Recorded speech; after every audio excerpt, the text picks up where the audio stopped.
60 Great Ghost Stories, read by H. Washington Sawyer. Tonight's story, Sweet Dreams, by Ryan Merillat.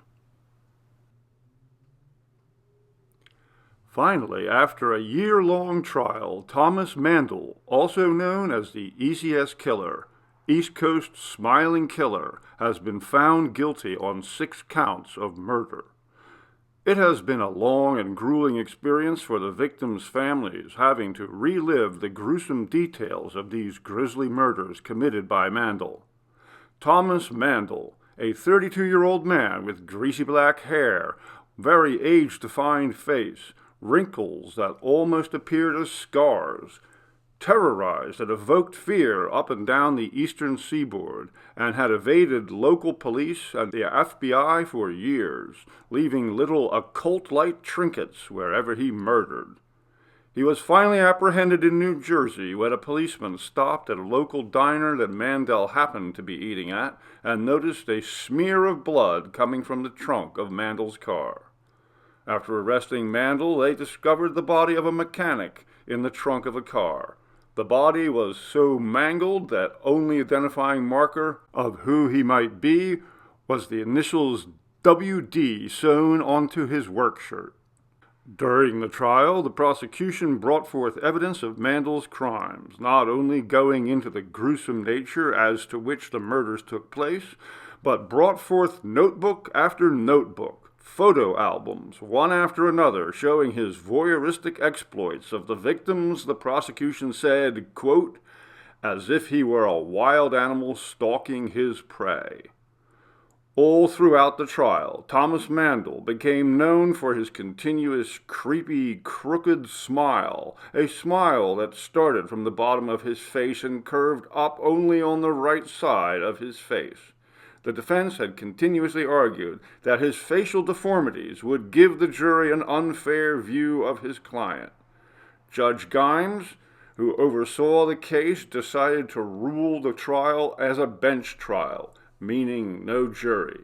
Mandel, who had said nothing during the entire trial, finally spoke when the judge passed down the death sentence.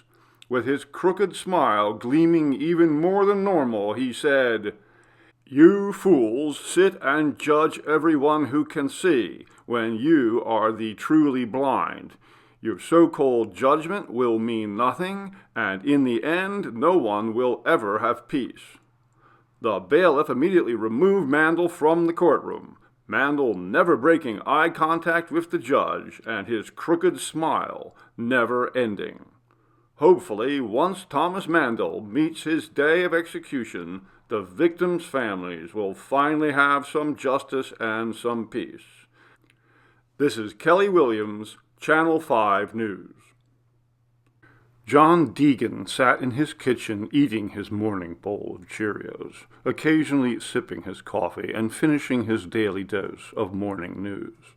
His freshly pressed pinstripe shirt, well-groomed hair, and freshly manicured nails was a staple of how John liked to present himself. He was a man who believed in staying in shape, being dressed for success, and of course well-groomed. He even had his lotion and moisturizing cream regimen down to a T, something that his wife would give him a hard time about. Yet the results were as clear as day. His skin was flawless. He looked as if he were 5 years younger than he actually was, and took pride in that fact. As his wife came down the stairs, John turned off the TV and looked up at her and said, "The trial's over, hon. They ruled guilty. Mandel will be on death row." "At least people can rest easy now that psychopath is behind bars," she said. Their 2 kids came running down shortly after and started wolfing down breakfast. "Mom, Dad, don't forget, tonight is the school play," said Trish, their youngest. "Don't worry, honey, we'll both be there." "Afterwards, we're going out to dinner," John said. Bobby, their oldest, asked, "Can we go to Rockabilly's?" Again? We just went last week, said John. Aw, come on, Dad. Their burgers are so good, Bobby replied. John laughed. Well, it's Trish's big night with the school play. Where does she want to go? Rockabilly's, Trish squealed with delight.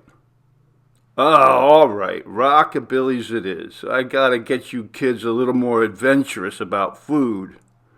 The two kids laughed, smiled happily, finished their breakfast, and went to school.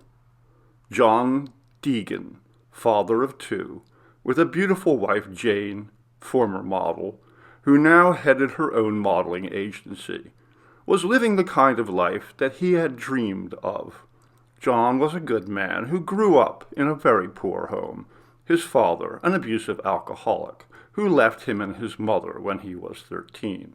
His mother, who made a career popping pills and jumping from one bad boyfriend to even worse boyfriend. Leaving home at 16, he started living in homeless shelters, lying about his age and trying to find work, while simultaneously finishing high school and applying to college. Receiving a BA in business, his next stop was the trading floor, learning the game, and finally the internship at Schneider, Wilson & Barnes. He met his wife Jane at a benefit dinner for underprivileged children, and sparks immediately flew. Within a year he proposed, and 2 years later they were married. Honey, on Friday we have our annual meeting of the benefit dinner. Make sure you leave work early that day. Oh, and wear that sexy blue suit of yours. You know I can't keep my hands off you when you wear that suit, Jane said, smiling. An amused smile came on John's face, and he replied, No problem, baby. You know how I like to tease you when I wear that suit. John got up from the table and put his bowl in the sink, and while passing Jane, she lovingly grabbed his ass, causing him to whip around, pull her into him. They kissed each other passionately, holding each other tight in their arms. After all the years of marriage, one thing remained constant. Their fire for each other never died down. They were still madly in love with each other. About 7 months had gone by since the trial of the decade had wrapped up, and John started having a series of weird dreams. He would wake up in a cold sweat, usually startling Jane out of her slumber. What's wrong? She would ask, looking concerned. I can't explain it, John said. I feel this sense of terror, that I'm in a dark cage, and call out for help, but no one is listening. Jane did her best to calm him, reassuring him it's all a dream, and to try to get back to sleep. Finally, after having these dreams go on for a month, John went to his doctor. I can't sleep, Doc. I keep having these crazy dreams. It affects my work, my home life. I need help. His doctor listened to him, scheduled a series of tests, MRI, CAT, blood tests, etc. Everything looks normal. Your blood pressure's a little high, but I think that's due to stress. I'm going to prescribe a sleeping pill for you, Narthex. Hopefully that helps you sleep. I don't want to take any pills, Doc. My mom was addicted to those things. I'm afraid I'll become an addict myself. John's legs started to shake. The doctor sat down next to him and said calmly, Look, I know you're worried, but if you don't try something and get some sleep, it will affect your health long term. These pills will help. Just don't take more than one a night. I'm only writing a 3-day prescription for you. If it doesn't help, we will try other options. Narthex is very effective.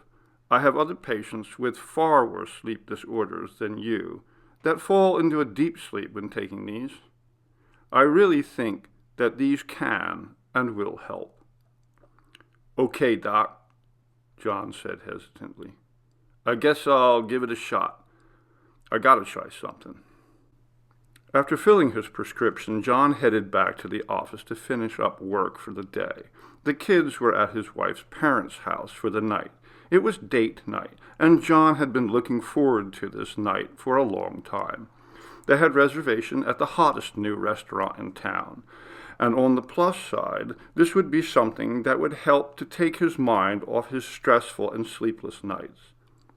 After a beautiful and delicious dinner, a few bottles of wine, and the best dessert that he and his wife, they both agreed, had ever had, they went home arm in arm, occasionally stopping along the way for some passionate kissing, each of them running their hands up and down each other's backs, as if they were a couple in high school.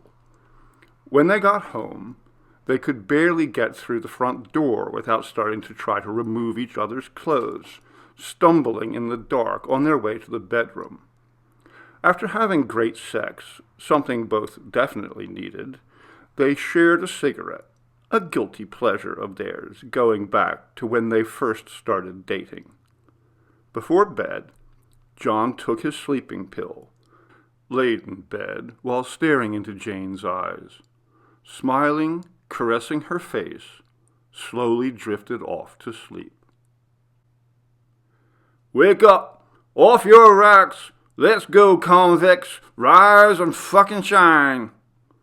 This was yelled down the corridor as the old iridescent lights shot on, the nightsticks hitting the bars, which continued to echo as the guard walked further down the hall. Prisoner 8260701 shot off his bunk in a panic, something that was very uncommon for any inmate, but especially for this inmate. Prisoner 8260701 hadn't said a word in 8 months since he ended up in lockup, but today was different. "What the hell is going on here?" he screamed. The other inmates started to laugh. "Where the fuck am I?" "You got caught, you psycho. Now man up and fucking deal with it," yelled back one of the other inmates. Prisoner 8260701 looked very confused. Caught? What the hell was going on, he thought. Surveying his surroundings, he knew one thing was certain. He was in a jail cell. He had a bed, a small desk with some books and scattered papers on it, a toilet, sink, and a grime-covered mirror. He took a minute and thought long and hard about what was going on. Was he dreaming? Could he be dead, dying in his sleep? And this was some form of hellish purgatory? This couldn't be real. Why would I wake up in a jail cell? It was feeling impossible to wrap his brain around this new, unforeseen reality. He thought over and over again, this has to be a dream. This can't be real. It didn't feel like a dream. It felt as real as anything he had known to be real. For one thing, he had always had a weak bladder, and he felt a sudden urge to take a piss. As he walked over toward the toilet to take his morning piss, he glanced in the mirror. What was staring back at him was not a man with impeccable skin or exceptional hair. He looked at his nails. Instead of perfect cuticles, he saw nails that had probably never been manicured, covered with dirt, and what looked like dry blood. He looked back up at the mirror. A man was peering back at him, all right. Through that grime-covered mirror, he recognized the reflection and nearly fell back from what he saw. What the hell? He screamed. He thought it had to be a trick. This couldn't be real. He gained his footing and went back to the mirror. What he saw made him shudder in absolute horror. It was the reflection of Thomas Mandel, a wrinkled, scarred face with greasy black hair, that fucking creepy, crooked smile staring him back in the face. "How is this possible?" Prisoner 8260701 screamed. Why the fuck? Why the fuck? I'm not Thomas Mandel!" he screamed. "Yeah? Then who the fuck are you?" Laughter bellowed through the corridor. "My name is John Deegan. I don't belong here. Guard! Guard!" he called out. "What the fuck you want?" the guard said. "My name is John Deegan. I work on Wall Street. I don't know what's going on here." "Insanity defense won't save you, Tom," the guard said with a chuckle. "I need to speak with my lawyer," John said. "You can make a phone call after chow," the guard replied coldly. Later that morning, after chow, John was led to the payphones, and he placed a collect call to Mandel's lawyer. "What do you want, Tom?" "I need to speak with you. Today, if possible. It's very important. And so crazy you most likely won't believe me," John replied nervously. "Well, after you told me how you killed that young college kid, I'm not sure I want to hear anything you have to tell me. However, being that I am still your lawyer, I will be there tomorrow." "Thank you," John said, sounding a bit relieved. Tomorrow it is. On his way back to death row, prisoner 8260701 started to contemplate how he was going to try to explain his unusual and quite preposterous situation. He knew that even he wouldn't believe it if he was told. So how was he going to make someone else believe it? Once in his cell, he sat, writing down all the ideas floating in his head. As he started looking over the cell more clearly, he began looking at the books on the desk. They were quite old, black-bound, some with strange symbols on them. One of the books had a giant pentacle on it. He started looking through the books, most of which were written in Latin. He came across a passage that was highlighted, with a heading titled Spiritus Translatio. He began reading the passage. Et eris sanguis tenatur spiritus promptus es infantum corpus dormiendo. The light began to flicker, and it felt the ground started to slightly tremble. His head started to hurt, and his vision was becoming foggy. He decided to put down the book. He did not understand Latin, and felt best not to trifle with such things. Later that night, he was led to the chow hall. The chow hall at this particular prison was set up with one amenity that other prisons didn't have, a television set. The warden had this set up to play nothing but the news, something that he thought was a cruel punishment to remind the prisoners that they were separate and no longer part of the outside world. That night, a short news story popped up that grabbed the attention of prisoner 8260701.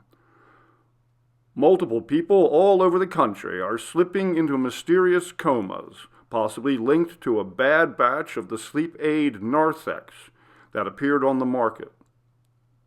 That had to be it, he thought. It's not just me, but other people too. There might be hope. Feeling better and perhaps the slightest bit hopeful about his predicament, he went to sleep that night, hoping that tomorrow's meeting with the lawyer would go over well, at least as well as could be expected. The next day, at 10 a.m., the time came to meet with the lawyer. "All right, Tom. What's so important a week before your death sentence is carried out that you had to see me? Getting cold feet?" "What? A week? Listen, I am not Thomas Mandel. My name is John Deegan. The lawyer interrupted him. What are you talking about, Tom? Insanity won't save you. During the trial, you were declared of sound mind. Remember? Last night, on the news, there was a story about comas caused by sleeping pills called narthex. My name is John Deegan, Diegan. I took one of them and woke up as Thomas Mandel. I don't know how it happened. I'm sure as shit don't know how to explain it, but it did. Please, you need to look into it. The lawyer looked vexed. He then looked straight at John and said, let's suppose for even 1 second that I believe you. I'm supposed to be the man that helped Thomas Mandel get off death row, even if you're telling me the truth, which I know you're not. You can't prove it. No one will believe you. This isn't a science fiction movie. John looked at him, and with one final plea, he sighed and said, do me a favor. Go to Sycamore Lane. The house number is 1803. My wife's name is Jane Deegan. Ask her if she met her husband John at a benefit. Ask if John is in a coma from a sleeping pill. Before all this happened, I was having strange dreams. I went to my doctor and explained that I was having trouble sleeping. He prescribed me some pills. And the next morning, I woke up here. Ask my wife about the doctor visit. Ask her about the sleeping pills. If I'm Mandel now, how the fuck would I know all that? If I'm right about all this, what then? The lawyer looked at him for a second. He could see something in his eyes that he had not seen before, a sense of feeling and kindness. This threw him for a loop. All right, he said hesitantly. I'll check it out. If you're right, I'll try to get a stay of execution. After that, I haven't got a fucking clue what to do. Thank you, John said as his eyes welled up, as he choked back tears. Don't thank me yet, said the lawyer. I'm curious so far, and that's all. The lawyer got up, grabbed his things, and left. 2 days had passed, and prisoner 8260701 had not heard anything back from his lawyer. He was starting to get worried. It was now 4 days till he was to be executed. He was pacing back and forth in his cell, trying to think of every possible thing that he could do to explain this strange coming of circumstances. He sat down on the edge of his bunk and was staring at the wall. He noticed something he had not noticed before. Some of the bricks in the prison wall looked out of place. He slowly got up and walked over to investigate. He began running his fingers over the wall and felt one of the bricks move slightly. He nervously turned, making sure that no guard was peering in. As carefully and as quietly as he could, he began to try to wiggle out the loose brick. It soon came out, and he saw something was behind it.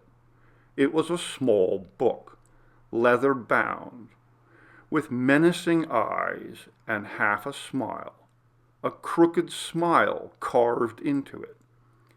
He slowly untied the closure and opened it up. It was a small photo album, with the first photo in the book of... He caught his breath, and his hands began to shake. It was him, a photo taken of John Deegan getting out of a cab at work. He began frantically flipping through the book, each photo being of him. Then a photo of him and his wife. Then a photo of him and his kids. He got to the last photo, which made him shudder with terror. It was a photo of John Deegan when he was a young college man. Deegan began to realize just how long Mandel had been watching him. There was a small piece of paper folded after the last photo. He slowly opened it and began to read. Hello, John. If you found this book, you are probably wondering, why you? Well, I just couldn't help myself. You see, John, after I killed some college jock asshole, I saw you. And you, well, I knew you were a bit different, my boy. You are special. I knew I couldn't take my gaze off of you. I knew I was gonna have to take special care to not let you out of my sight. I knew I had to learn all about you. I even found your old man, and well, as for killing your father, you're welcome. Enclosed with the letter, John noticed a photo of a man lying on the ground. It was his father. He was wearing a work shirt with WD embroidered on it. He then realized in that moment it was the unidentifiable body mentioned in the news. It was his father. He was an asshole anyway. A drunk piece of shit. But not you, my boy. You're a fighter, John. Always have been. Full of moxie, as they say. You worked hard at everything you put your mind to. You ended up with the life that I always wanted. Thanks for that. I appreciate the thought. Really, I do. In the end, know that it's nothing personal. I just have more work to do. Can't let a little thing like prison stop me. And to tell you the truth, it never has before. Signed, your biggest fan. He let out a roar of frustration and anger and fell to his knees. God, let me out of here! Let me get this bastard! He wiped the tears from his eyes, stood up, and hid the book and letter under his bunk for additional proof to give his lawyer. He sat for a second, gathered himself, and thought it a good idea to write a copy of some things that Mandel had written in the letter for handwriting analysis. After he finished, he pulled the book out and tucked the paper into the book and placed it under his bunk. Later that night, while in the chow line, a story came in the news that caught his attention. Famed lawyer Tim Landry is still missing after 2 days. Landry is best known for defending Thomas Mandel. Went missing after work Wednesday. If you have seen Landry or have any information regarding his whereabouts, please contact authorities immediately. No! Screamed prisoner 8260701. He slammed his tray on the table before being wrestled to the ground by a guard, and was then dragged to his cell. Not as tough as you thought you are, you crazy bitch, yelled another inmate. Your days are coming, yelled another. In other news, murderer Thomas Mandel was put to death last night at midnight by lethal injection. Mandel had been found guilty on 6 counts of murder 1 year ago. At his execution, he kept yelling his name was John Deegan, and his execution was a mistake. Judge Grimes, who oversaw the Mandel case, was there to witness the execution. We asked him how he felt about Mandel's death sentence being carried out. He replied, "Now I can finally get some sleep." A very dramatic ending to the life of a terrifying murderer. Hopefully the victim's family have found some peace. This has been Kelly Williams, Channel 5 News. John Deegan turned off the TV, continued to eat his Cheerios and sip his coffee. His wife Jane came into the kitchen, gave him a kiss on the forehead. "Morning, baby," Jane said. "Busy day?" "Yeah, pretty busy morning. And then I have a tea time with a few of the partners and Judge Grimes," John replied. "Oh, wow. Sounds like a really rough one," she said sarcastically. "We're still meeting at the restaurant tonight at 6:30, right, baby?" John turned to her with a crooked smile and said, "Of course, sweetheart. I can't wait."